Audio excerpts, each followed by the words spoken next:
রাধে রাধে বন্ধুগণ, জয় শ্রীকৃষ্ণ। সমগ্র শ্রীমৎ ভগবদ্ গীতা এবং বাংলা অনুবাদ শুনতে সঙ্গে থাকুন। আজ শ্রীমৎ ভগবদ্ গীতার ষোড়শ অধ্যায় দৈবাসুর সম্পদ বিভাগ যোগের অন্তিম শ্লোক 24। ওম নমো ভগবত বাসুদেবায়। তস্মাৎ শাস্ত্রম প্রমাণম তে কার্য অকার্য ব্যবস্থিত জ্ঞাতাশাস্ত্র বিধান উত্তম কর্ম কর্তুম ইহ অর্হসি। অর্থাৎ অতএব কর্তব্য ও অকর্তব্য নির্ধারণে শাস্ত্রই তোমার প্রমাণ। অতএব শাস্ত্রীয় বিধানে কথিত হয়েছে যে কর্ম, তা জেনে তুমি সেই কর্ম করতে যোগ্য হও। এর তাৎপর্য পঞ্চদশ অধ্যায়ে বলা হয়েছে, সমস্ত বৈদিক বিধি ও নির্দেশের উদ্দেশ্য হচ্ছে শ্রীকৃষ্ণকে জানা। কেউ যদি ভগবদ্ গীতার মাধ্যমে শ্রীকৃষ্ণকে জানতে পেরে কৃষ্ণ ভাবনাময় অমৃতময় স্তরে অধিষ্ঠিত হয়ে ভগবানের সেবায় নিযুক্ত হন, তখন তিনি বৈদিক শাস্ত্র প্রদত্ত জ্ঞানের চরম সিদ্ধি স্তরে উপনীত হয়েছেন। শ্রীচৈতন্য মহাপ্রভু এই পন্থাকে অত্যন্ত সরল করে দিয়ে গেছেন। তিনি মানুষকে কেবল হরে কৃষ্ণ কৃষ্ণ কৃষ্ণ হরে হরে, হরে রাম রাম রাম হরে হরে এই মহামন্ত্র কীর্তন করতে, ভক্তিযুক্ত ভগবৎ সেবায় নিযুক্ত হতে এবং ভগবৎ প্রসাদ গ্রহণ করতে নির্দেশ দিয়ে গেছেন। যিনি এভাবেই ভক্তিমূলক কর্মধারায় প্রত্যক্ষভাবে আত্মনিয়োগ করেছেন, তিনি সমস্ত বৈদিক শাস্ত্রাদি অনুশীলন করেছেন বলেই বুঝতে হবে। তিনি সঠিকভাবে বৈদিক সিদ্ধান্তে উপনীত হয়েছেন।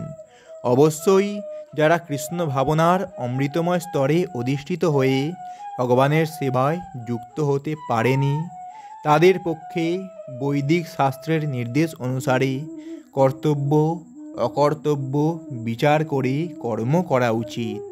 কোনো রকম কুতর্ক না করে বৈদিক নির্দেশ অনুসারে কর্ম করে যাওয়া উচিত। তাকেই বলা হয় শাস্ত্রবিধির আচরণ করা। শাস্ত্র হচ্ছে চারটি ত্রুটি থেকে মুক্ত, এবং বদ্ধ জীবের যে চারটি ত্রুটি আছে সেগুলি হচ্ছে ভ্রম, প্রমাদ, বিপ্রলিপ্সা ও করণা পাটব, অর্থাৎ ভুল করার প্রবণতা, মোহগ্রস্ত হওয়া, প্রবঞ্চনা করার প্রবণতা ও অপূর্ণ ইন্দ্রিয়াদি। এই চারটি প্রধান ত্রুটি থাকার জন্য বদ্ধ জীব বিধিনিয়ম রচনার অযোগ্য। সেই কারণেই শাস্ত্রোক্ত বিধিনিয়মগুলি এই চারটি ত্রুটি থেকে সম্পূর্ণভাবে মুক্ত বলে সমস্ত মহামণি, ঋষি, আচার্য ও মহাত্মাগণ শাস্ত্রের নির্দেশগুলিকে কোনো রকম পরিবর্তন না করে গ্রহণ করেছেন। ভারতবর্ষে অনেক আধ্যাত্মিক সম্প্রদায় রয়েছে, যেগুলি সাধারণত দুভাগে বিভক্ত, নির্বিশেষবাদী ও সবিশেষবাদী।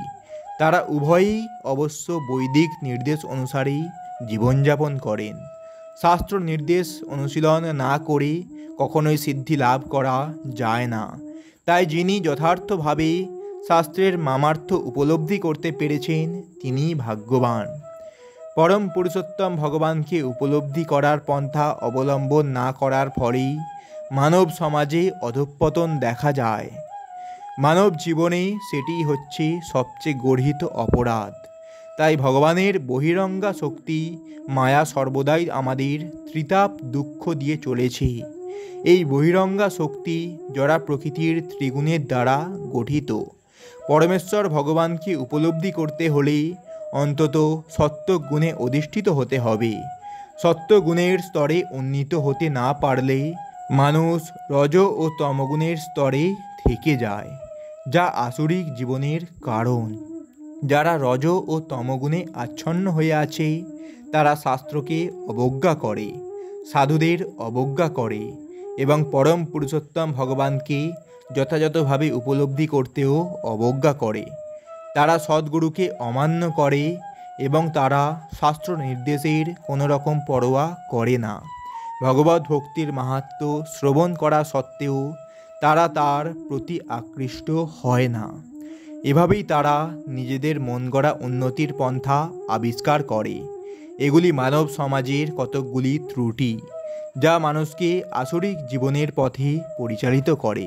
কিন্তু সে যদি সদ্গুরুর দ্বারা পরিচালিত হয়ে যথার্থ মঙ্গলের পথ অবলম্বন করে যথার্থ উন্নতির স্তরে উন্নীত হতে পারে, তাহলেই তার জীবন সার্থক হয়। তো বন্ধুগণ, এটাই ছিল শ্রীমদ্ ভগবদ্ গীতার ষোড়শ অধ্যায় দৈবাসুর সম্পদ বিভাগ যোগের অন্তিম শ্লোক। ইতি দৈব ও আসরিক প্রকৃতিগুলির পরিচয় বিষয়ক দৈবাসুর সম্পদ বিভাগযোগ নামক শ্রীমদ্ ভগবদ্ গীতার ষোড়শ অধ্যায়ের ভক্তিবেদান্ত তাৎপর্য সমাপ্ত হলো। তো বন্ধুগণ, এইরকম সম্পূর্ণ শ্রীমদ্ ভগবদ্ গীতা এবং বাংলা অনুবাদ শুনতে আমাদের এই চ্যানেলটি সাবস্ক্রাইব করুন এবং সঙ্গে থাকুন। রাধে রাধে, জয় শ্রীকৃষ্ণ।